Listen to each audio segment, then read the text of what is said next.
Le 3 février 2004, Michael Hernandez se lève comme tous les matins. C'est un adolescent de 14 ans qui est dans ses dernières années de collège. Il s'empare d'une veste imposante, range une paire de gants et un couteau dans ses poches avant de quitter son domicile. Cet enfant a quelque chose en tête depuis des mois. Quelque chose qui le fascine. C'est bon, il est enfin prêt. Ce soir, on va se plonger dans deux affaires troublantes de par leur cruauté. Entre un adolescent qui se cherche sur le plan criminel et une femme prête à tout pour reprendre sa vie en main. Et je peux vous le dire, vous ne serez pas au bout de vos surprises. Ouais, ce qui va se passer dans les histoires qui vont suivre risque de vous choquer. Et restez bien jusqu'à la fin pour la deuxième histoire qui est tout aussi atroce. Sans plus attendre, immersion dans notre première histoire.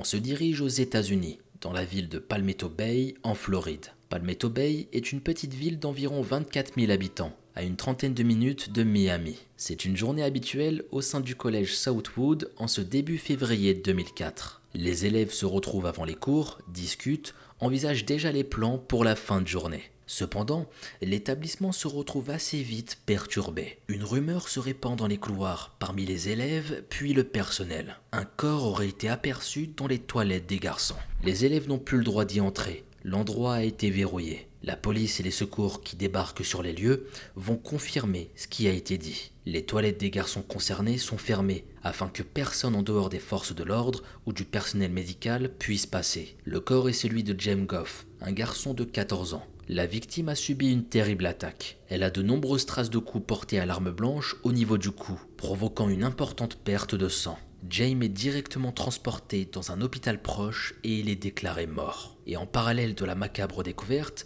les agents de police vont conduire un autre élève en dehors de l'établissement. Il s'agit de Michael Hernandez, le meilleur ami de James. L'établissement est bouclé et les étudiants n'ont pas le droit de quitter les lieux. Il ne leur est même pas permis de prendre contact avec leurs parents pour expliquer la situation. Ceux-ci ont rapidement eu vent que la police était sur les lieux et bon nombre d'entre eux se sont précipités devant le collège. En début d'après-midi, c'est un vent de panique qui rôde autour de l'établissement scolaire. Personne ne sait ce qui s'est passé et de fausses informations circulent. Ici, je vais vous présenter brièvement la victime avant de me pencher sur le jeune garçon mis en état d'arrestation. James Rodrigo Goff est né le 10 octobre 1989 dans le comté de Miami-Dade. Il est le fils de Maria et George Goff. Scolarisé au collège Southwood, James est un élève brillant. Il est en 8e année, ce qui correspond à la classe de 4e en France. James prévoit de suivre un programme prisé du pays, dans une école secondaire à l'automne 2004. L'adolescent joue du violon et fréquente le centre des arts de la scène de Southwood.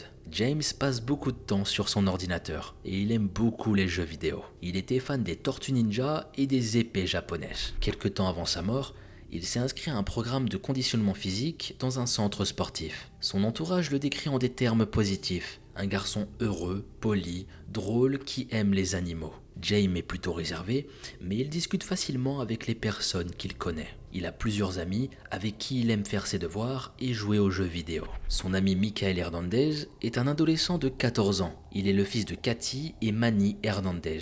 Il a une sœur aînée Christina, mais concernant sa famille, on a peu de renseignements sur eux. Suite au meurtre que la police vient de découvrir, une enquête débute. Les policiers vont retracer tous les événements. Ils vont s'appuyer sur l'interrogatoire du suspect et les preuves qu'ils ont pu trouver sur lui. Michael Hernandez a attiré son ami dans les toilettes des garçons.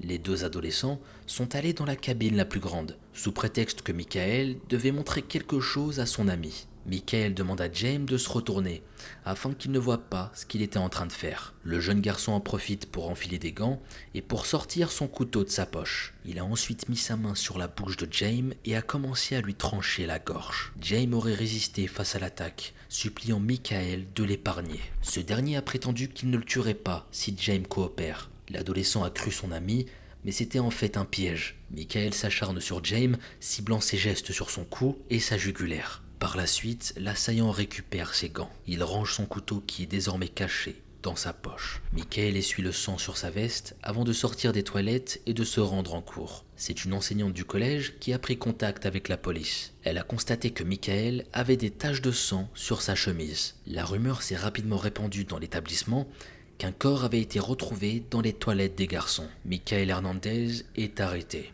et on retrouvera sur lui un gant ensanglanté ainsi qu'un couteau. Et comme je vous l'ai dit tout à l'heure, vous n'êtes pas au bout de vos surprises. L'interrogatoire du jeune suspect a de quoi surprendre. Alors que certains individus demeurent dans le silence ou se perdent dans leurs mensonges, Michael va tout avouer dès le départ. Le jeune garçon n'avoue pas sous l'effet de la peur, bien au contraire. Il est heureux d'avoir commis son crime. Michael a planifié l'événement. Il souhaitait tuer un autre ami, André Martin, avant de s'en prendre à James. Michael s'y est repris à 2 fois. Le 2 février, la veille des faits, il a réussi à attirer les garçons ensemble dans les toilettes. C'est la cloche du collège qui a permis aux adolescents de retourner en classe sains et saufs. Michael leur a demandé de refaire la même chose le lendemain, de coopérer avec lui, et lui ont tous les deux répondu oui. André Martin a peut-être ressenti quelque chose qui n'allait pas, et il n'est pas venu en classe le lendemain. L'adolescent a porté son choix sur James car il savait qu'il allait le suivre jusqu'aux toilettes. Les 2 garçons étaient amis, il n'y avait aucune raison pour James de se méfier.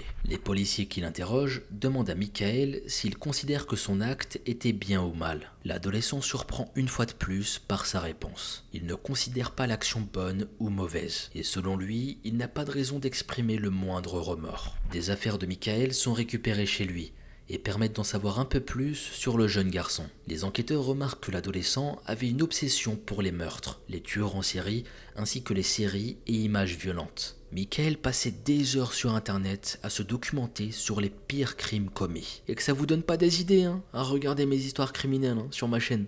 Je vous vois venir, bande de fourbes. Je vous ai à l'œil et je ne suis pas responsable de vos actes. Non, plus sérieusement, j'arrête de déconner, mais dire qu'il regardait des tueurs en série ou des histoires criminelles, c'est pas ça qui a joué. Avec ou sans, il aurait pris sûrement le même chemin, malheureusement. Le problème est bien plus profond que ça, et ça touche sûrement le côté psychologique. Enfin bon, comme je le disais, Michael passait des heures sur internet à se documenter sur les pires crimes commis. L'adolescent est fasciné par les tueurs en série depuis plusieurs années, comme Ted Bundy et Jeffrey Dahmer.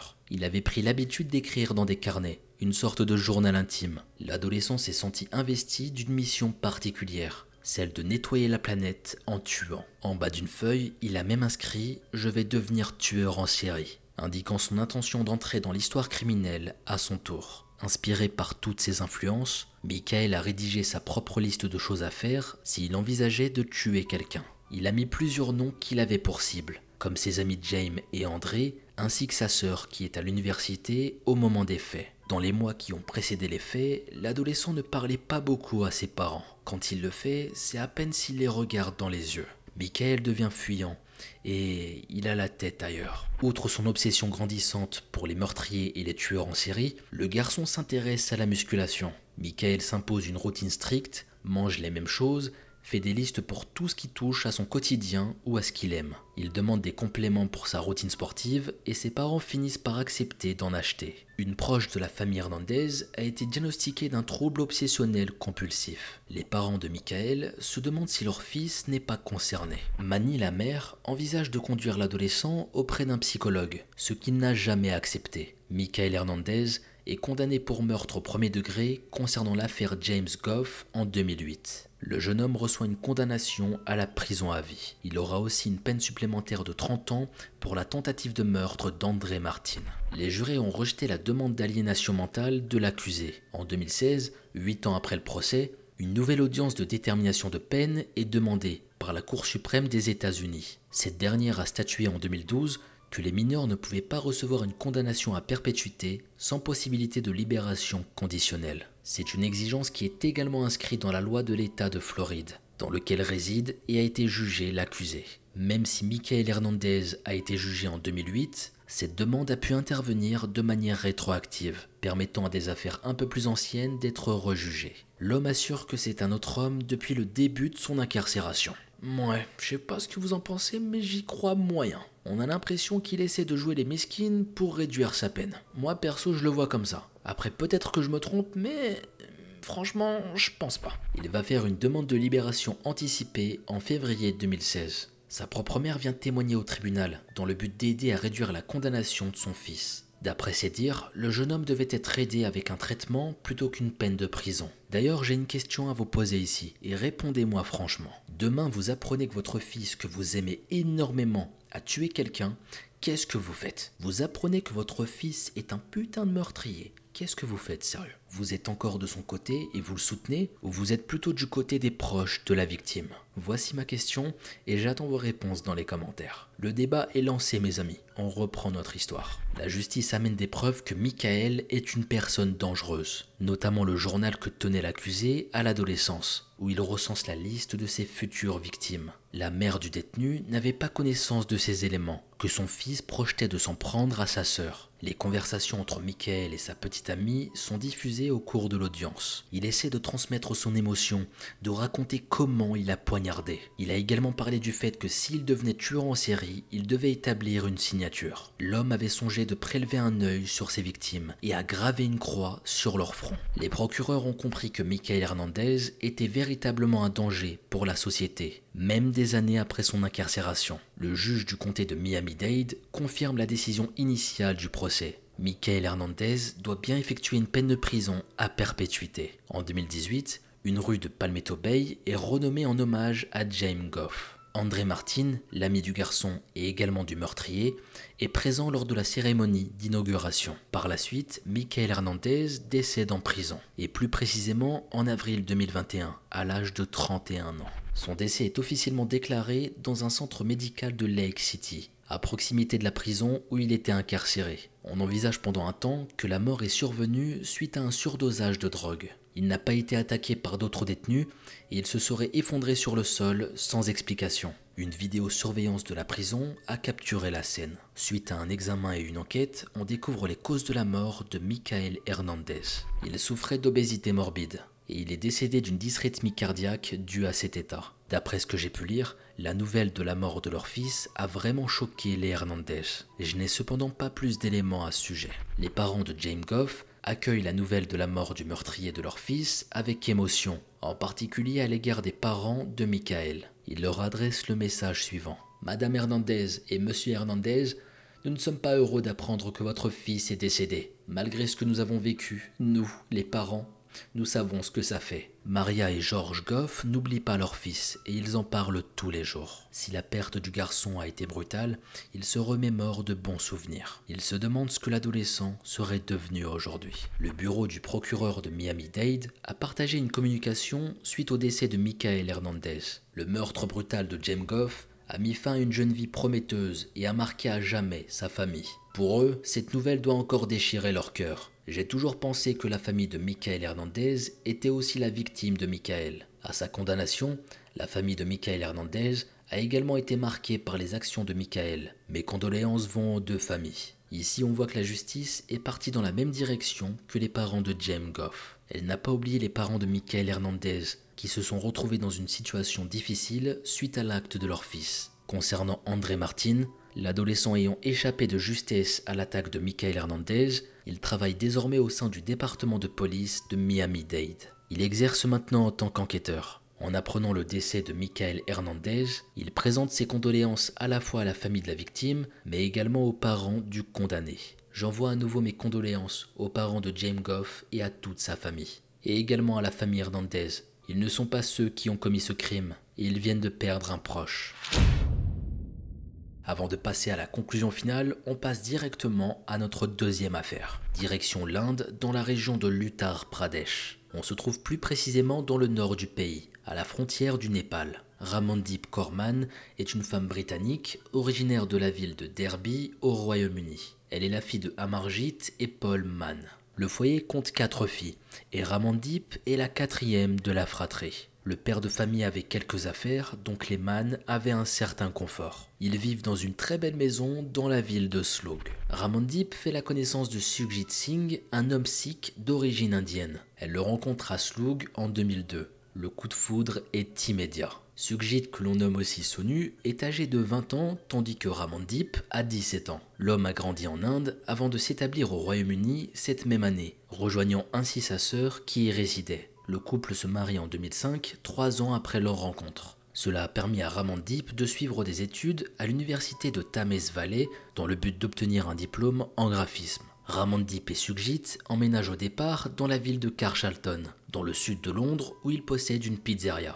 Ils déménagent ensuite à Derby où il y a une importante communauté sikh et fondent leur famille. Leur fils Arjun naît en 2007 et Ariane en 2010. Ramandeep, Sukhjit et leurs enfants apparaissent comme une famille parfaite. Ramandeep est une mère aimante qui s'occupe à merveille de ses enfants. Elle a géré une succursale d'Argo, une sorte d'agence d'assurance, et n'a pas hésité à cumuler un second emploi pour apporter du confort à la famille. Sukhjit, de son côté, développe des compétences dans le domaine de l'immobilier. Il a également été chauffeur et envisage d'ouvrir une société de transport. L'homme se rend souvent au temple Sri Guru Singh Sabha et il est également bénévole pour le musée national sikh de Derby. Cependant, le cercle proche du couple sait que c'est le père de famille qui est le plus amoureux. Sukhjit est un mari dévoué et il est prêt à tout pour satisfaire sa femme. Cette dernière fait ce qu'elle souhaite et exerce parfois un certain contrôle sur son mari. Des membres de la communauté sikh de Derby voient d'un mauvais œil la liberté de Ramandeep.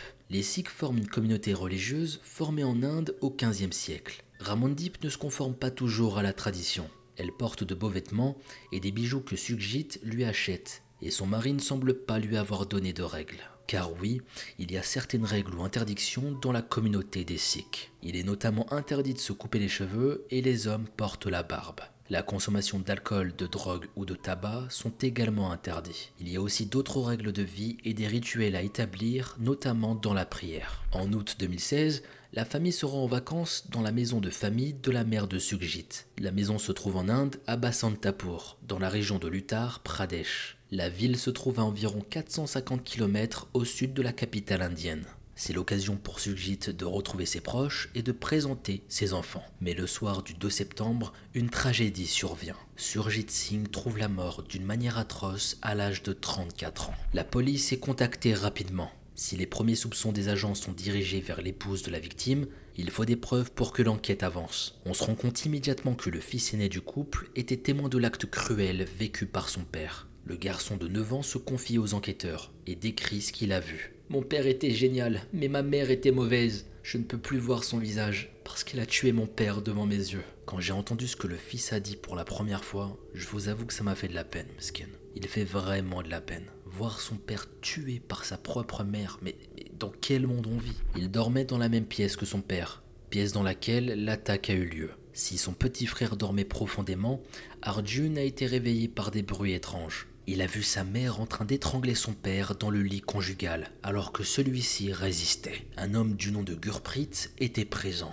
Pendant que Ramandeep était en train d'étrangler son mari, l'autre homme va immobiliser Sukhjit. Il va lui porter un coup directement à la tête. Ramandeep se précipite ensuite pour trancher la gorge de son mari. Les enquêteurs découvrent que l'épouse de Sukhjit Singh avait plusieurs raisons de vouloir la mort de son époux. Ramandeep entretenait une liaison extra-conjugale, mais elle avait également souscrit une police d'assurance sous le nom de son mari. Si Sukhjit venait à mourir, sa femme devait recevoir une coquette somme équivalente à 2 millions d'euros. L'homme avait également des actifs financiers estimés dans les environs de 100 000 euros. Suite à ces éléments, la veuve est mise en état d'arrestation. Et j'ai envie de te dire, tout ça pour de l'argent, bordel. L'humain est capable du pire pour du fucking papier. Je le dirai jamais assez, mais l'argent pourrit les gens.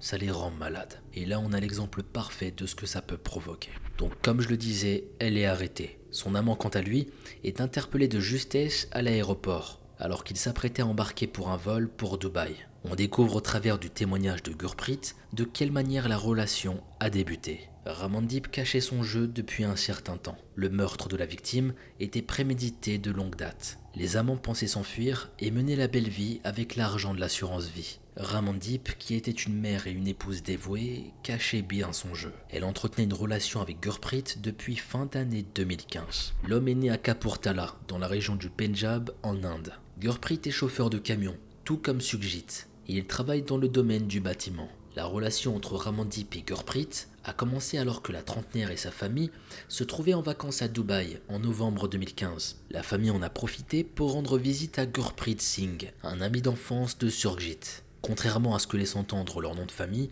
les deux hommes ne partagent pas de lien de sang. Mais c'est tout comme. Surjit considère Gurpreet comme son propre frère. Ils ont grandi ensemble en Inde avant que l'un d'entre eux aille à Dubaï et l'autre en Angleterre. L'ami d'enfance de Surjit apprend également à connaître sa femme. En parallèle de l'amitié qui renaît entre Surjit et Gurpreet, des sentiments amoureux émergent entre ce dernier et Ramandip. L'homme participe à des excursions avec la famille. Il fait également partie des photos prises pendant les visites. Les photos sont partagées sur les réseaux sociaux de Ramandip et Surjit. Après le départ de Dubaï, leur liaison va continuer à distance. Les deux amants échangent de nombreux appels et textos par le biais de WhatsApp. Si les déclarations d'amour sont présentes, certaines conversations prennent une autre tournure. Ramandip indique à son amant son intention de se débarrasser de son mari. Elle commence à préparer un plan, indiquant que la famille pourrait rendre visite à la mère de Surjit en Inde pendant un mois. Gurpreet pourrait ainsi les rejoindre et les deux amants pourraient ainsi s'occuper ensemble de Surjit. Les amants supposent que leur acte sera plus simple à dissimuler en Inde. En juillet 2016, Ramandip et Surjit rendent visite à la mère de l'homme. Gurpreet fait partie du voyage. C'est la première fois que les amants se retrouvent. Et le lien qu'ils ont tissé par message est loin de passer inaperçu. Surjit s'en rend compte. Le 22 août, le mari confronte sa femme à ce sujet. On n'a pas de détails sur la conversation entre les époux. On sait en tout cas que ça n'a pas entraîné le départ de Gurpreet ou le retour de la famille au Royaume-Uni. C'est dans les 10 jours qui suivent que les événements vont basculer. Le scénario de la soirée fatale du 2 septembre 2016 se dessine. Ramandip et son amant planifient le meurtre à venir de Surjit. La femme prépare un repas pour toute la famille. Du riz biryani dans lequel elle ajoute un ingrédient peu habituel, des somnifères. La mère de famille n'a pas hésité à ajouter la poudre dans sa préparation, songeant que ses enfants mangeraient, tout comme son mari. Ramandip et Arjun n'ont pas consommé le plat. Si on sait pourquoi Ramandip n'a pas mangé, on ne sait pas pourquoi Arjun n'a pas mangé ce jour-là. Mais peut-être que le garçon n'aimait tout simplement pas ce plat. Une chose est sûre, il n'en a pas mangé. La soirée s'est déroulée normalement et tout le monde est parti se coucher. Ramandip a attendu que son mari et ses fils soient endormis pour faire entrer son amant au domicile, donc aux environs de 22 heures. L'horrible couple se rend rapidement auprès de Surjit. Il était dans un sommeil profond et il était loin de savoir ce qui était en train de se jouer autour de lui. Ramandip prend une oreiller et tente d'étouffer son mari qui est en train de se réveiller. L'amant frappe l'homme à l'aide d'un marteau, permettant à l'épouse d'achever son œuvre en égorgeant Surjit. La meurtrière n'hésitera pas une seule seconde. Elle prend l'arme tranchante de la poche de son amant. L'avocat de la famille de l'accusé demande sa libération pendant l'enquête, mais Ramandip reste incarcéré. La juge n'a pas renseigné la raison de son maintien en détention. La famille de Ramandip prétend que la mère de famille est un bouc émissaire et qu'en aucun cas elle aurait tué son époux. Les proches de l'accusé vont même plus loin dans leurs propos. Ils insinuent que c'est dans l'entourage de Surjit que se trouve le meurtrier. L'homme aurait été tué car il envisageait en 2016 de vendre des terres qui appartenaient à la famille depuis longtemps. Cependant, aucune preuve ne permet de confirmer cette hypothèse. La garde des enfants du couple a été donnée aux parents de Surjit Singh, suite à une procédure judiciaire au Royaume-Uni, dès le lendemain du crime. La famille Mann proteste face à cette décision. Le procès s'ouvre en octobre 2023, concernant le meurtre de Surjit Singh 7 ans après le crime. Gurpreet Singh porte une cagoule noire qui laisse seulement passer ses yeux, tandis que Ramandip Kaur Mann porte un foulard bleu, un foulard qui lui couvre le nez et le bas de son visage, ainsi qu'un autre foulard jaune qui dissimule le haut de sa tête. Son regard est également visible, bien qu'il se retrouve baissé pendant quasiment toute l'audience. Le fils aîné de Ramandip, Arjun,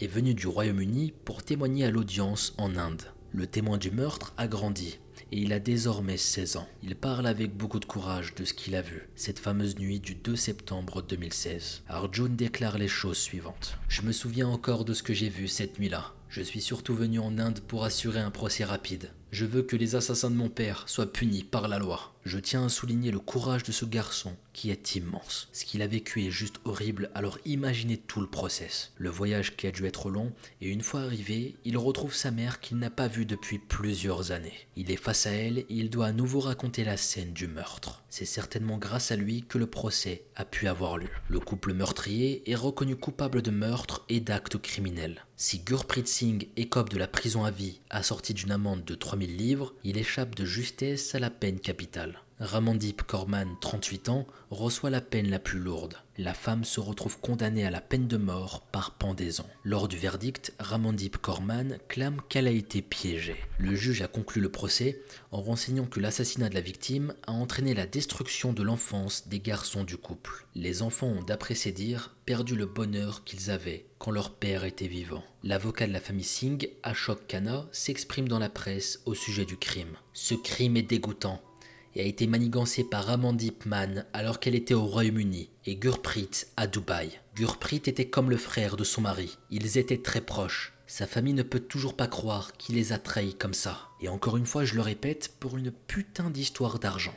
Rien que ça. C'est quand je vois ça que je me dis que l'être humain est tellement dangereux, tellement mauvais. Enfin bref. Il parle ensuite du fait que Ramandip n'a exprimé aucun remords concernant le crime et qu'elle mérite la peine qu'elle a reçue. Non seulement elle souhaitait se débarrasser de son mari pour être enfin avec son amant, mais en plus il y avait cette question d'argent. En souscrivant à une assurance vie au nom du Surjit, elle pouvait obtenir une somme d'argent conséquente. Elle n'a eu aucune pitié à l'égard de l'homme qu'elle a épousé et qui était le père de ses garçons. La mère de Surjit, âgée de 75 ans, a assuré de son côté être satisfaite de la peine reçue par la femme qui était sa belle-fille. « Je me sens soulagé. Mes prières ont été exaucées et j'ai obtenu ce que j'attendais du tribunal. » Rappelons que le crime a eu lieu sous son toit, alors que la famille lui rendait visite. Imaginez juste la douleur qu'elle a dû ressentir quand elle a appris que son fils, qui est sous le même toit, a été assassiné. C'est juste absurde et c'est de la pure folie. Concernant la famille Man, elle n'a pas souhaité s'exprimer suite au verdict. Les proches de Ramandip sont toujours restés fermes sur leur position. Pour eux, la trentenaire est innocente. Ils n'ont pas souhaité s'exprimer dans la presse, malgré la présence des journalistes au moment du procès, ce que l'on peut comprendre. La famille Man a des connaissances en Inde et a tout fait pour tirer Ramandip de sa situation, utilisant jusqu'à leurs moyens financiers. Ça aurait permis à la trentenaire d'être assignée à résidence chez des amis de ses parents seulement 7 mois après son arrestation. Elle a donc connu un certain confort jusqu'à son procès. La défense de Ramandip Korman a rapidement exprimé son intention de lancer une procédure en appel. Il est courant que la condamnation à mort évolue en peine d'incarcération à perpétuité. La dernière exécution a eu lieu en 2020. À ce jour, Ramandip est toujours détenu en Inde, dans le district de Shahjahanpur, suite à son crime. Les prisons indiennes étant en surpopulation, une policière est mandatée pour sa surveillance. Les enfants du couple Mansingh vivent désormais à Londres, chez leur oncle paternel. Son fils Arjun attend de pied ferme le jour où sa mère connaîtra la peine qu'elle a fait subir à son père. Aujourd'hui, nous n'avons pas vraiment de détails sur la vie du jeune garçon, tout comme son petit frère qui avait seulement 6 ans au moment du crime. Ils ont grandi dans la famille de leur père, après avoir perdu leurs 2 parents. J'espère qu'ils ont pu trouver le bonheur et qu'ils ont pu avancer dans leur vie.